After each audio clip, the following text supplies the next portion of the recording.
Yes, sir. There's been a lot of geological studies of the environments of Sodom and Gomorrah. Yes. They certainly have found much there in the area of brimstone. And then it's referenced in the New Testament also. Yes.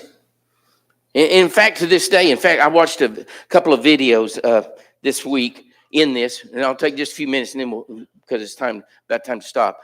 And I went there, and this guy went, and he was there in this. And what they've done is, just like Bill said, they actually uncovered some things, and it looked like buildings and so on and so forth. And this guy went up to it, and he said, "I know I'm not supposed to do this, but I want you to look at this." And it was like you could actually see the seams where the stones had been stacked and so on. And he goes over to it, and he rubs his fingers on it, and it crumbles like ashes.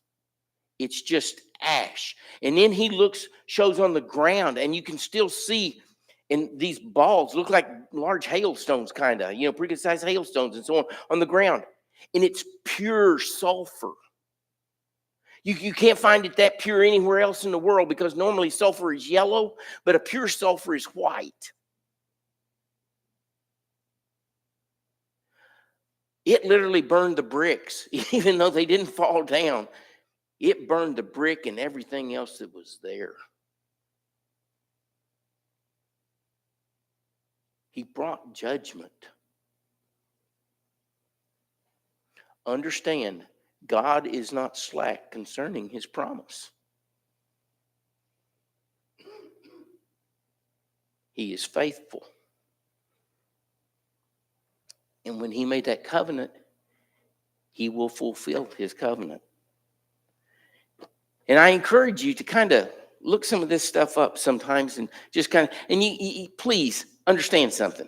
I don't believe everything that I get from everybody, and that's the reason why if you take 10 different ones, there should be a common thread in there that you can kind of bind some things to, and that's kind of what you follow then in that regard. Anthony, you got something there? Yeah. It's interesting in verse 15, following down the same line you were going down. He doesn't use just the word judgment. He doesn't at all use the word discipline. He uses the word, you will be swept away into punishment. This is punishment. Exactly. Judgment is punishment. All right? So, I'm not even going to put that back on. We'll just end right there. It's time for class to be over. I don't think the bells have been repaired yet, and I actually quit on time. So, thank you for and you guys have a great week. Thank you.